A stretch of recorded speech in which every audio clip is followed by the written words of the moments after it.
Hi all.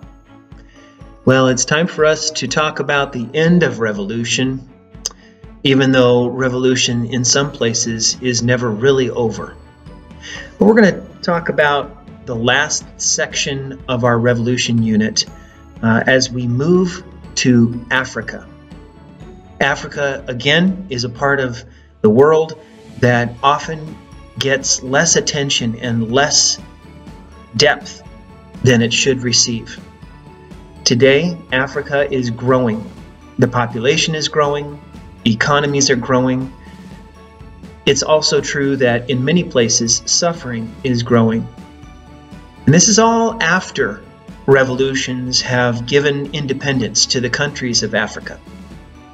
So let's talk a little bit about Africa in general. And remember, Africa is not a country.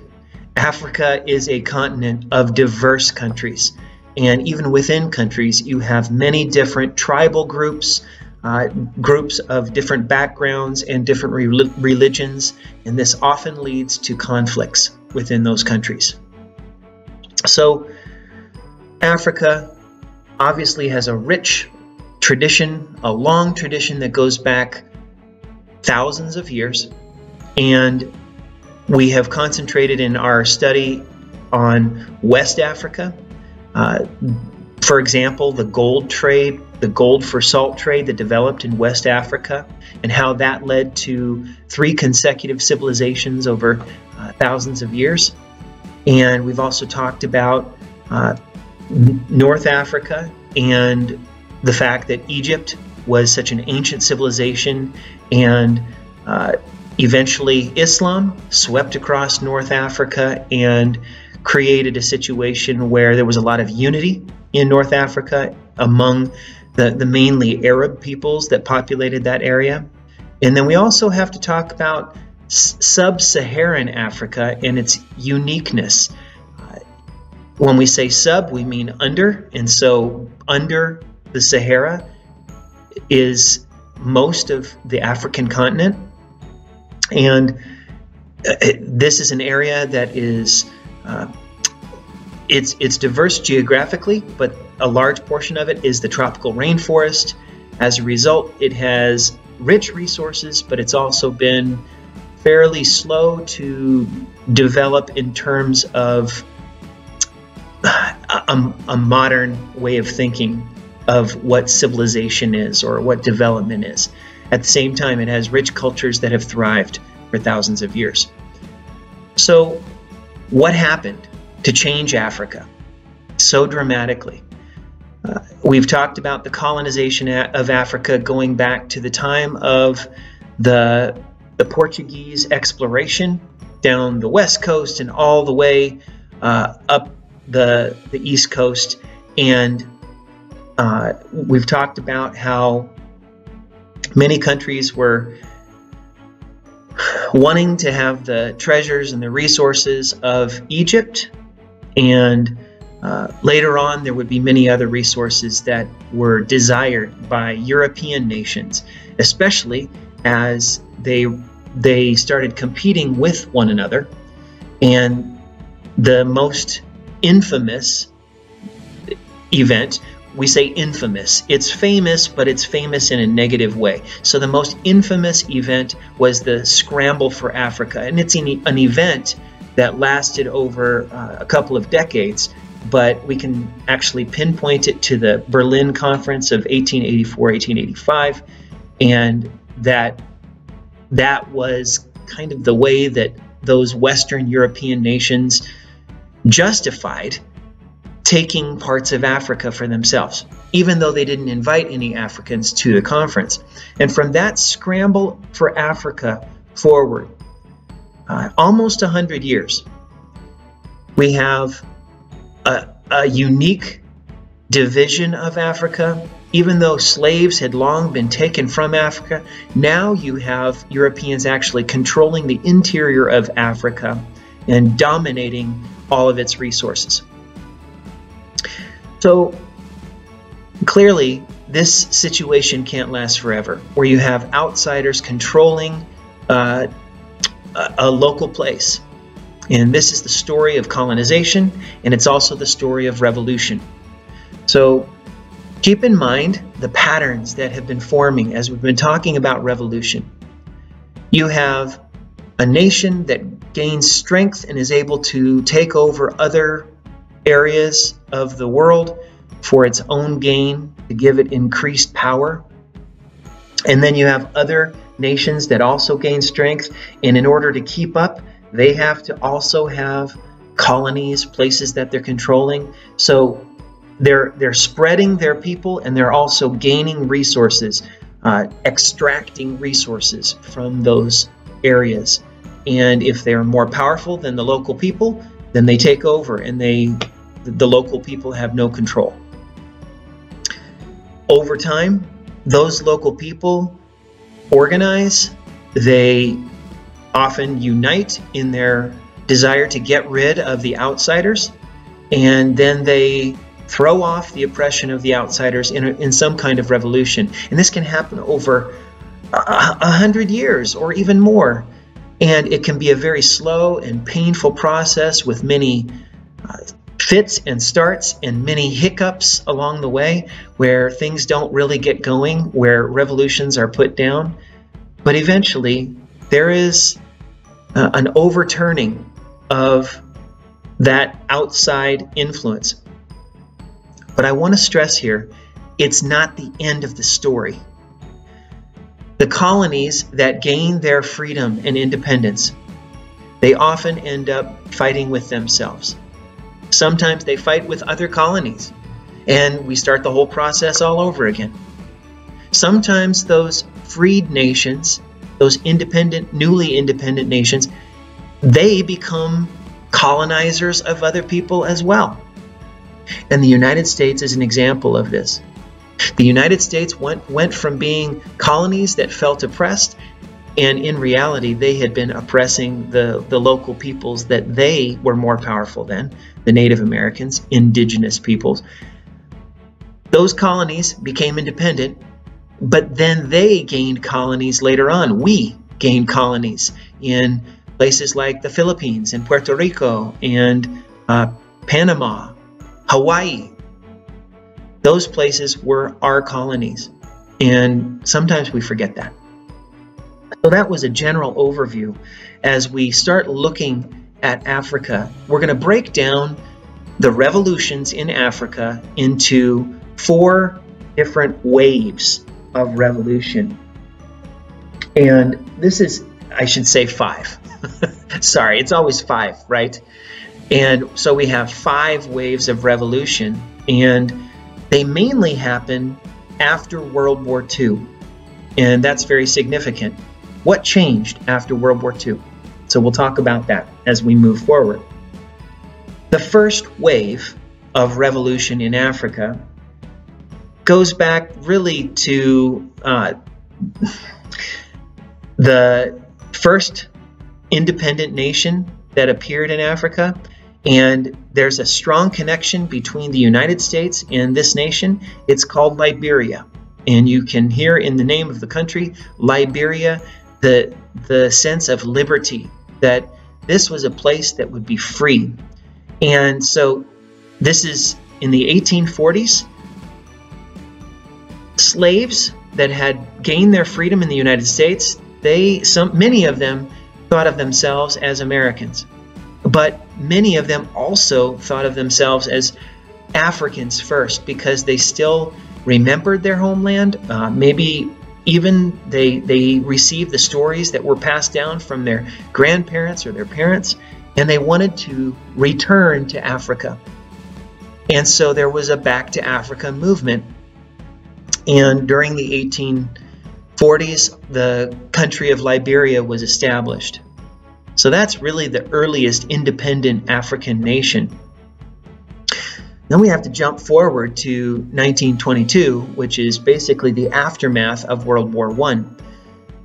Now, during World War I, you may not realize that the Allies, the Western nations, they fought not only against the Central Powers of Germany and Austria-Hungary and Italy, but they also fought against the Ottoman Empire.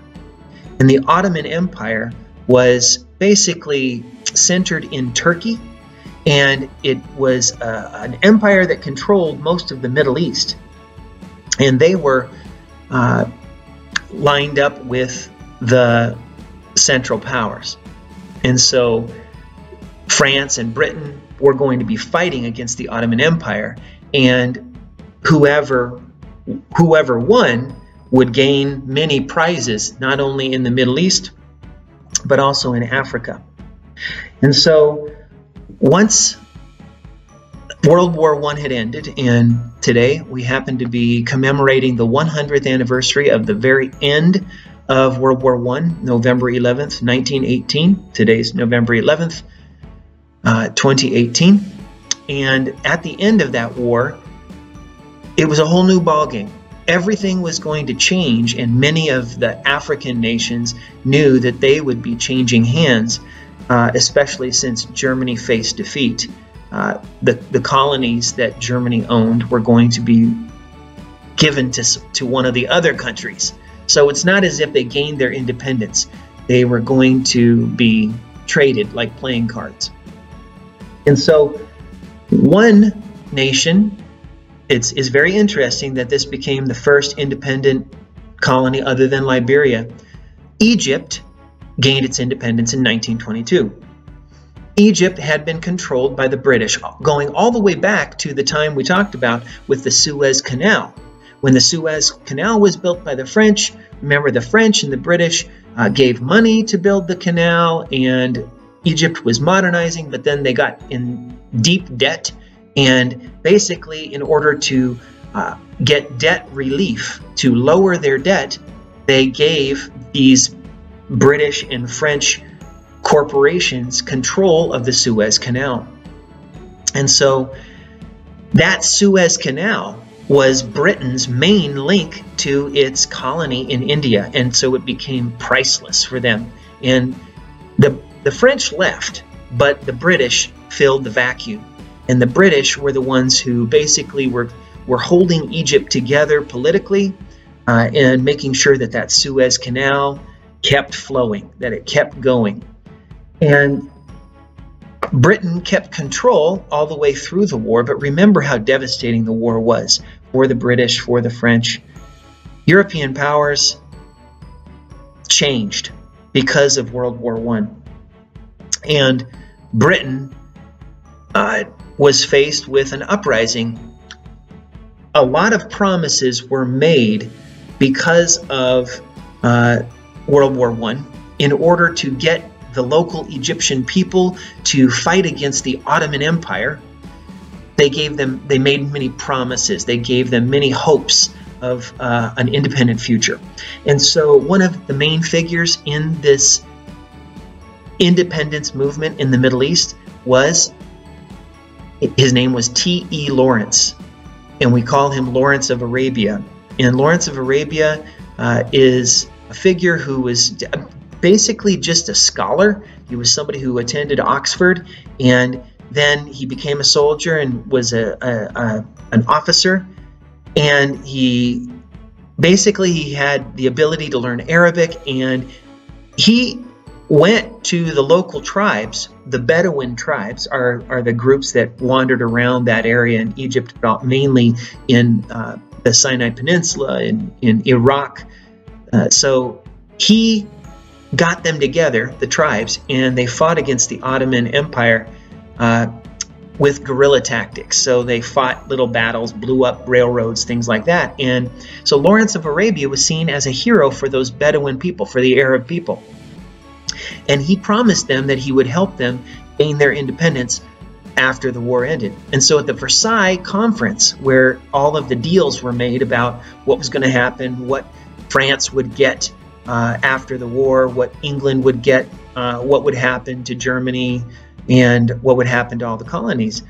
And famously, and we'll say infamously again, even though Lawrence of Arabia tried to get the leaders of France and England and the United States to listen, only some things changed. For example, the country of Iraq was created, and there was a king, Lawrence's friend, who was the leader of the Bedouin people. His name was Prince Faisal. Prince Faisal then became the king of Iraq. And so there was some independence, but the bottom line was that England and France just divided up the territories that had been lost by the Ottoman Empire. And so after the war, there was a lot of disillusionment, a lot of unrest, and there was basically a revolution in Egypt fighting against Ottoman influence still. And interestingly, the British went along with this idea of Egyptian independence. But there was always the understanding that even now, after all those broken promises, the British promised, okay, well, we'll take care of you, we'll protect you, and you can have your independent country. And so 1922 is seen as the date for Egyptian independence, but they really did not become independent until 1956. It took another 34 years because the British Army remained. They were protecting the Suez Canal even then, and they were in other parts of the country. And so still, even though Egypt had independence, they were controlled by Britain all the way until 1956, when the last British troops were withdrawn. And there was a Suez Canal crisis because, again, the British, they were not going to give up that waterway, that connection to the rest of the world. Even though India had already gained its independence, there was still this need that Britain had to quickly get to other parts of the world. And so the British wanted to go in and take the Suez Canal again, but the rest of the world basically put pressure on Britain and said, no, you're not going to recolonize Egypt. So that's the story of Egypt, and I'm not going to go into as much depth with these other parts of Africa, but I think it's a fascinating story to understand Egypt's independence and the fact that it's hard to pin down just one date for the revolution. Then in this first wave of revolutions, there's also the Sudan, which is Upper Egypt, and Upper Egypt is actually south of Egypt. And that happened in 1956 as well. Libya gained its independence. Now, Libya had been controlled by Italy during World War II, and so it has a very different background. And remember that basically Libya is very close to Italy, and so through the centuries there's been colonization back and forth. The same could be said for Tunisia, but Tunisia was ultimately controlled by the French, even though that's where Carthage was before. So Libya gained its independence in 1951, Tunisia in 1956, and then finally Morocco in 1956 as well. And you should notice that all of these are in North Africa. And one way to look at African revolutions leading to independence is it kind of goes from the north to the south of the continent. So I hope that helps you understand what this first wave of revolution in Africa looked like, basically in the 1950s, but also originating a little bit earlier than that too.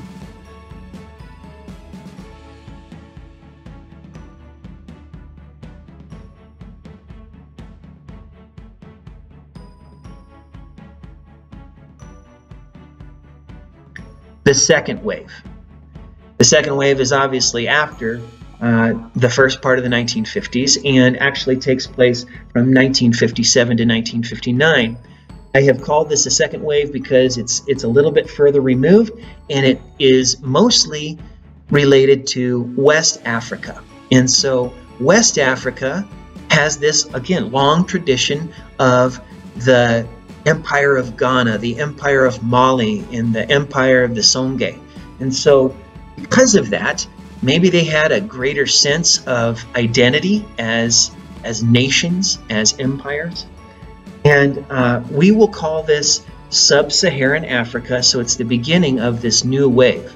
First was North Africa, and now Sub-Saharan Africa. And there are various countries that were named for their main export, their main product that they produced for these European colonizers. And so we have names like Pepper Coast and Ivory Coast. And then we have the Gold Coast and the Slave Coast.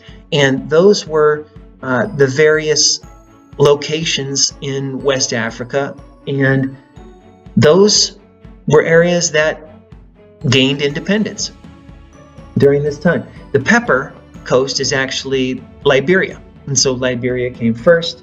Ivory Coast is still called Ivory Coast today. It's Côte d'Ivoire, French name. And Ivory Coast didn't gain its independence till later. But the Gold Coast was the first sub-Saharan nation to gain its independence from Britain. And so that nation takes its name from that first African kingdom, Ghana.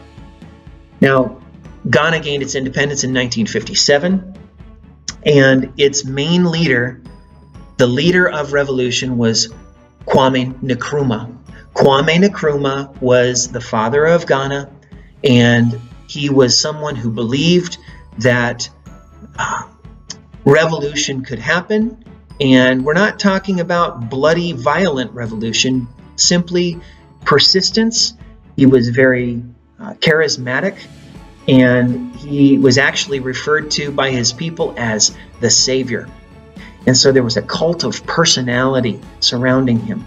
People lifted him up and believed that he was a great man. And indeed, he was seen as someone who was, again, a great leader who made great changes for Africa. He promoted this idea of unity in Africa. He believed that a pan-African state would be possible, similar to the United States, or what we have as the European Union today. He believed that all of the African nations could come together and form a very powerful nation. And so that was that movement was called the Organization for African Unity, and he is the one who started that, first joining Ghana with Guinea, which is right next door, was also part of the Empire of Ghana. Guinea gained its independence in 1958. And those two, together with Mali, which was also part of the Empire of Ghana, they formed the first three states in the Organization for African Unity. Now, they never became united as a country. They were simply allies, and they were pushing for this Pan-African movement. Well, Kwame Nkrumah, unfortunately, his story doesn't really have a happy ending. He was ultimately, he became a dictator. So he was elected president, and his party was the Convention People's Party. But he definitely had a communist mindset, a Marxist-Leninist mindset. And socialism was something that was going to be fought by Western powers, by the United States and Europe. And so as a result, he was trying to gain influence with Western powers. He actually met with President Kennedy, and so there was always this sense that he was not aligned with one side, the USSR or the USA. And so he was a very talented leader that way. But unfortunately, like many African nations, his country became a battleground for the Cold War. And he became a dictator because he declared his party, the Convention People's Party, to be the only party. And so, as a result, he became increasingly dictatorial. There was an assassination attempt on him, and he survived, but he tried to punish those that were supposedly involved. And at the end of it all, his policies led to resistance, and there was another revolution. And basically, he was exiled and sent out of the country.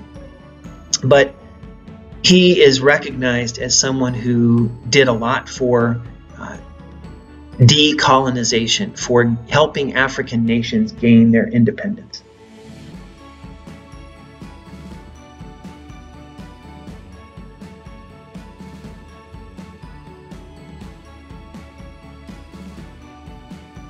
Let's talk now about the third wave.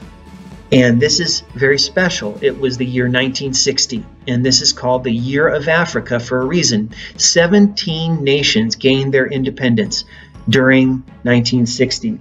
Mali, Chad, Congo, which is the Democratic Republic of Congo. There are actually two Congos. This would have been Belgian Congo. Nigeria and Somalia. And all of these gained their independence during this year. One thing that's important to understand is that once revolution happened, there was a vacuum for power. And very often you would have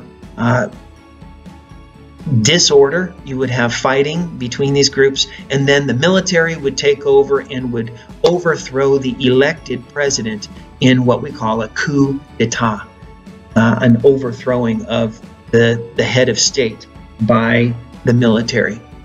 And so Congo is a special example, and again, it shows that African nations often became the battleground between the Soviet Union and the United States. And the Congo crisis happened after the Belgian soldiers and the Belgian government let go of the Congo and gave independence to the DRC, the Democratic Republic of Congo. What happened is that the Soviet Union sent its advisors and military there, and basically the US and the Soviet Union fought. Even though they weren't fighting each other, they were supporting the two sides within Congo, and 100,000 people were killed during that crisis. And so again, even though the Belgian soldiers were gone, there was still a lot of weapons being sold to these nations, and there was a lot of money that was supporting the politics of the two sides. So this is a part of the Cold War. We often call it the Cold War, but honestly, it was very bloody all over the world. It wasn't just the United States fighting the Soviet Union, and it wasn't about nuclear weapons, really. It was about trying to get an advantage around the world. Nigeria gained its independence during this time, and Nigeria is the most populous nation in Africa with 190 million people today, and it also has oil. It has rich oil reserves, and so that's been a huge factor in its development. But unfortunately, like in Mexico or Venezuela, a lot of that money has been channeled to a few individuals and hasn't really made the country richer.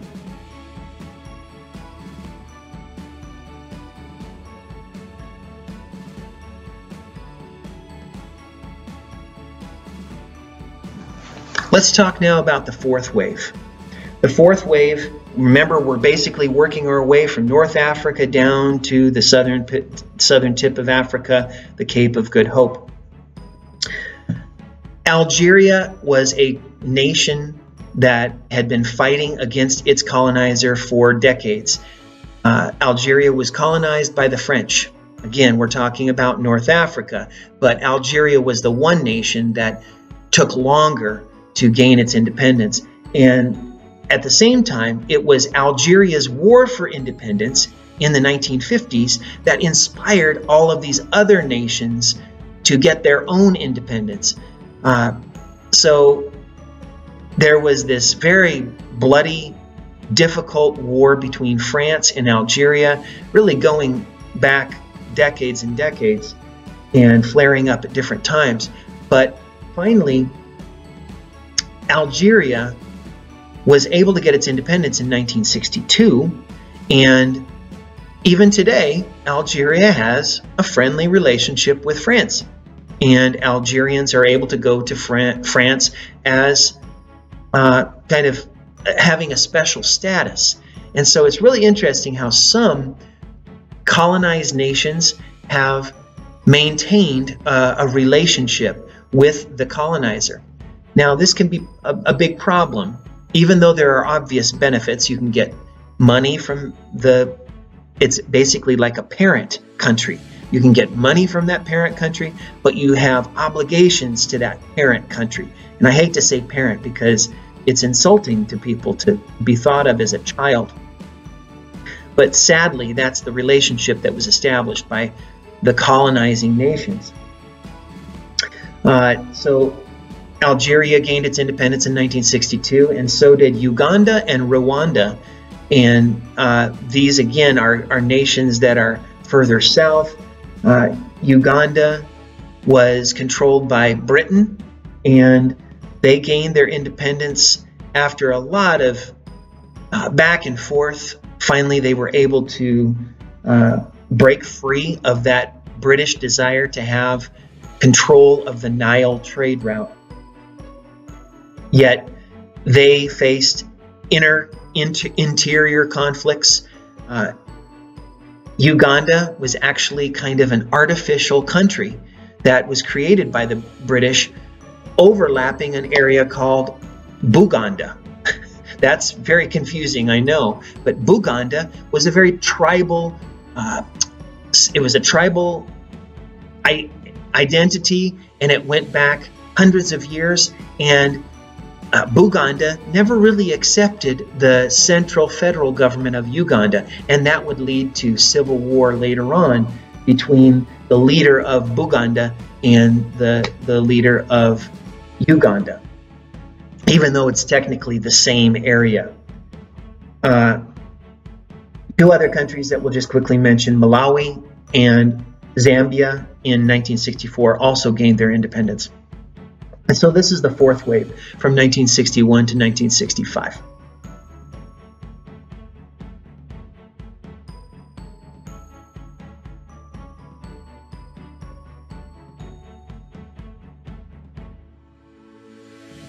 And finally, you have the fifth wave, which is the 1970s and beyond, including today.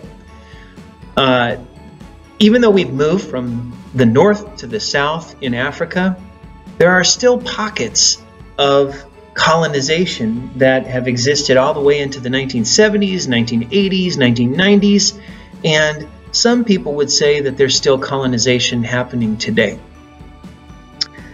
There's a new kind of colonization because Africa is so rich in resources. You can see certain countries flexing their economic muscles and controlling Africa because they send aid to Africa, and then soon they send advisors, and then they also have even some military presence in those countries. China is a nation that is gaining power, and especially in Africa, where they can get minerals that can be used for technology or other industrial projects. So some of the countries to mention, the first one is Guinea-Bissau. Guinea-Bissau had a difficult revolution from 1973 to 1974. There's still a debate as to which year should be its independence year. There were armed uprisings, and this was again a Portuguese part of Guinea. And the Portuguese, you know, went down that west coast of Africa first, and they also learned about slavery first. And Guinea was a source of many slaves. And then you have Mozambique, French colony in 1975. And then you get to the south. Namibia is a very interesting case. Namibia didn't gain its independence until 1990. And this is because another colony colonized them. After World War I, the area called Southwest Africa, which had been controlled by Germany, it became called Namibia, and Namibia was controlled then by South Africa, which was a British possession.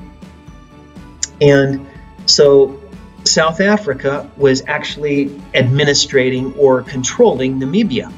And it took a long time, but finally in 1990 things started changing in the very south of Africa. And the president then, President de Klerk of South Africa, he was more willing to accept change. I guess he saw the writing on the wall. He saw that revolutions had changed countries all over the world, and South Africa still had their policy of apartheid, which separated the races. And so finally, he started in 1990 by allowing Namibia to have its independence. And then in 1994, we really can say that South Africa gained its independence even after it had been declared independent. It was still a place where the majority African people of African descent, going back centuries and thousands of years and really as far as we can imagine, they finally got control of their own country. And the main person to remember from that time period was Nelson Mandela. He had been a revolutionary from the middle of the century, but he had been put in prison. He founded something called the African National Congress, and because the South African government, again with British support, they saw that this was a threat to the minority white population, and so they put the revolutionary leaders in prison, and Nelson Mandela was in prison for decades. And finally, in 1990, he was released, and he became the first president of a new South Africa that was democratic and wasn't making second-class citizens out of black Africans. Now, from Angola to Zimbabwe, A to Z, there have been so many scars left behind by colonization. Angola, you know, was the main source of slaves going on the Middle Passage with the triangular trade that took them to the United States.